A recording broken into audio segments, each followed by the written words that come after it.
Assalamualaikum warahmatullahi wabarakatuh. Selamat bertemu di video ini anak-anak. Pada video kali ini kita akan mempelajari tentang nilai-nilai Pancasila dalam praktik penyelenggaraan pemerintahan negara. Yang pertama, kita akan membahas tentang sistem pembagian kekuasaan negara Kesatuan Republik Indonesia. Yang pertama ada sifat hakikat negara. Yang A ada sifat memaksa. Negara memiliki kekuatan untuk memakai kekuatan fisik secara legal agar peraturan perundang-undangan ditaati. Contohnya, salah satu unsur paksaan dalam kehidupan bernegara adalah membayar pajak. Kita semua punya motor, ada yang punya mobil, punya rumah, kita semua membayar pajak, itu contohnya. Sifat monopoli, di mana negara mempunyai hak tunggal dalam menetapkan tujuan bersama dari masyarakat. Misalnya, suatu aliran kepercayaan atau aliran politik tertentu dilarang hidup dan disebarluaskan. Sifat mencakup semua, yaitu semua peraturan perundang-undangan berlaku untuk semua orang tanpa kecuali. Yang selanjutnya ada pengertian kedaulatan. Menurut Jean Bodin, kedaulatan adalah kekuasaan tertinggi untuk menentukan hukum dalam suatu negara. Kedaulatan dibedakan menjadi dua, yaitu kedaulatan ke dalam dan kedaulatan keluar. Sifat pokok kedaulatan. Menurut J.W. Garner, kedaulatan mempunyai sejumlah sifat pokok antara lain. Yang pertama, eksklusivitas atau asli, yang artinya tidak ada kekuasaan lain yang menyaingi. Yang kedua, permanen. Kekuasaan itu tetap ada selama negara itu berdiri sekalipun pemegang kedaulatan berganti-ganti. Yang ketiga, tunggal atau bulat, yaitu satu-satunya kekuasaan tertinggi dalam negara yang tidak diserahkan ke badan-badan lainnya. Yang keempat, tidak terbatas atau absolut. Kekuasaan itu tidak dibatasi oleh kekuasaan lain. Selanjutnya ada kedaulatan negara Kesatuan Republik Indonesia. Syarat berdirinya suatu negara secara konstitusional adalah adanya wilayah, rakyat, pemerintahan yang berdaulat dan pengakuan kedaulatan oleh negara lain. Pengakuan kedaulatan dari negara lain terdiri atas dua bagian, yaitu pengakuan kedaulatan secara de facto dan de jure. Ingat, kalau tidak ada semua ini, maka negara tidak akan bisa berdiri. Selanjutnya, macam-macam pembagian kekuasaan negara menurut tokoh. Yang pertama ada tokoh John Locke. Kekuasaan negara dibagi menjadi tiga kekuasaan, yaitu kekuasaan legislatif, kekuasaan eksekutif, dan kekuasaan federatif. Yang kedua ada Montesquieu. Menurut Montesquieu, kekuasaan negara dibagi menjadi tiga, yaitu kekuasaan legislatif, kekuasaan eksekutif, dan kekuasaan yudikatif. Perbedaannya hanya di kekuasaan federatif. Konsep pembagian kekuasaan di Indonesia. Yang pertama, ada pembagian kekuasaan secara horizontal. Menitik beratkan pada fungsi masing-masing pembagian pemerintah pusat. Pembagian kekuasaan secara vertikal, yaitu berdasarkan tingkat pemerintahan. Secara horizontal, yaitu terdiri atas yang pertama, eksekutif. Menurut pasal 4 ayat 1 UUD NRI tahun 1945.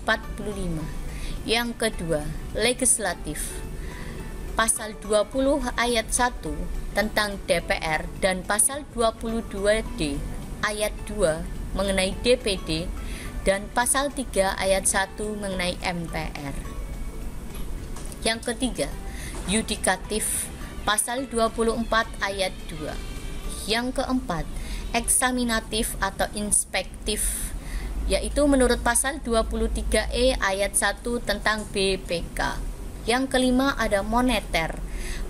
Pasal 23D tentang BI. Selanjutnya, ada sistem pemerintahan Negara Kesatuan Republik Indonesia. Berdasarkan UUD 1945, Indonesia menganut sistem pemerintahan presidensial. Sistem pemerintahan Negara Republik Indonesia tidak menganut sistem pemisah kekuasaan atau separation of power murni, melainkan menganut sistem pembagian kekuasaan atau distribution of power. Yang selanjutnya, hal ini karena UUD NRI tahun 1945 mengatur hal-hal antara lain sebagai berikut. Yang A, tidak memberlakukan secara kaku ketentuan bahwa setiap kekuasaan harus dilakukan oleh suatu organisasi tertentu yang tidak boleh saling campur tangan. Jadi ingat anak-anak, semua sudah punya bagiannya masing-masing, punya porsinya masing-masing, tidak boleh saling mencampuri. Yang B, tidak memberlakukan secara kaku sebuah ketentuan bahwa kekuasaan dibagi atas 3 bagian saja dan tidak membatasi kekuasaan dilakukan oleh 3 bagian saja. Itu. Selanjutnya kita akan masuk ke sistem pemerintahan Indonesia. Pokok sistem pemerintahan Indonesia meliputi hal-hal berikut. Yang pertama, Indonesia berbentuk negara kesatuan dengan prinsip otonomi daerah yang luas. Otonomi daerah artinya setiap daerah itu mempunyai kekuasaannya sendiri-sendiri, mengatur atau menjalankan ya. Yang B, bentuk pemerintahan adalah republik.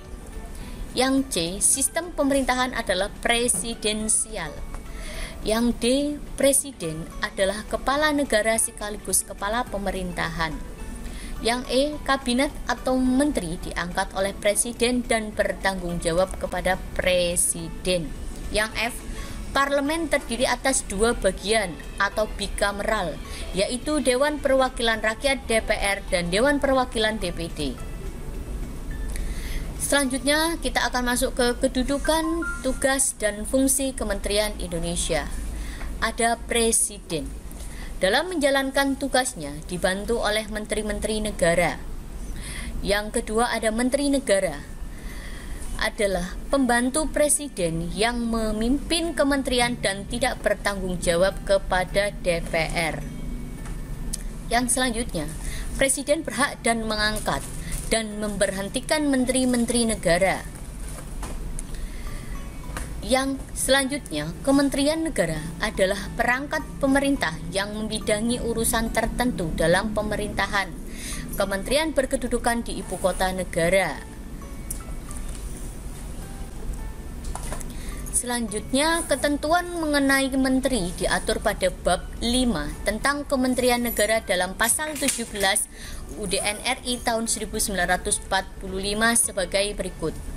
Yang pertama, presiden dibantu oleh menteri-menteri negara. Yang kedua, menteri-menteri diangkat dan diberhentikan oleh presiden. Yang ketiga, setiap menteri membidangi urusan tertentu dalam pemerintahan. Yang selanjutnya, pembentukan, pengubahan, dan pembubaran kementerian negara diatur dalam undang-undang. Menurut CST Kansil, bahwa menteri-menteri negara bukan pegawai tinggi biasa. Mengapa? Selain diatur dalam UUD 1945, aturan mengenai kementerian negara juga terdapat pada Perpres nomor 7 tahun 2015 tentang organisasi kementerian negara. Pembagian 3 kelompok kementerian. Yang pertama, Perpres nomor 7 tahun 2015, pembagian kementerian dalam 3 kelompok. Kedudukan semua kementerian tersebut berada di bawah dan bertanggung jawab kepada presiden. Yang pertama ada kelompok 1, kelompok 2, kelompok 3. Fungsi kementerian kelompok 1 kita akan memasukinya. Yang pertama, perumusan, penetapan, dan pelaksanaan kebijakan di bidangnya. Yang kedua, pengelolaan kekayaan negara. Yang ketiga, pengawasan atas pelaksanaan tugas. Yang keempat, pelaksanaan kegiatan teknis dari pusat sampai ke daerah.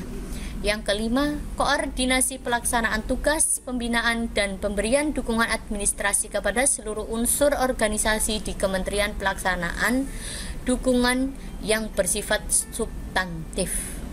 Yang terakhir, menyelenggarakan fungsi yang menunjukkan karakteristik tugas dan masing-masing kementerian. Fungsi Kementerian Kelompok 2, pelaksanaan bimbingan teknis dan supervisi atas pelaksanaan urusan kementerian di daerah. Fungsi Kementerian Kelompok yang ketiga, koordinasi dan sinkronisasi pelaksanaan kebijakan di bidangnya. Tidak ada fungsi nomor 6. Kementerian di Indonesia ada 4 kementerian koordinator dalam Kabinet Presiden Jokowi. Yang pertama, Kementerian Koordinator Bidang Polhukam. Yang kedua, Kementerian Koordinator Bidang Perekonomian. Yang ketiga, Kementerian Koordinator di Bidang Pembangunan Manusia dan Kebudayaan. Yang keempat, Kementerian Koordinator di Bidang Kemaritiman. Selanjutnya, ada lembaga pemerintahan non-kementerian. Berdasarkan UU nomor 39 tahun 2008, pasal 25 ayat 2, bahwa lembaga pemerintah non-kementerian berkedudukan di bawah presiden melalui menteri yang mengkoordinasikannya.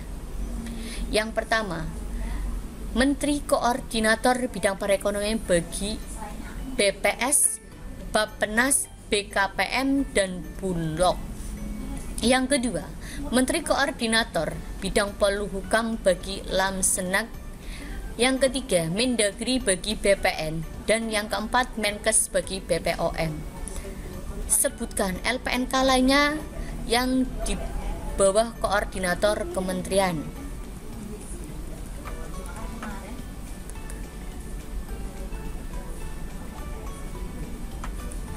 Demikian materi kali ini Ibu akhiri.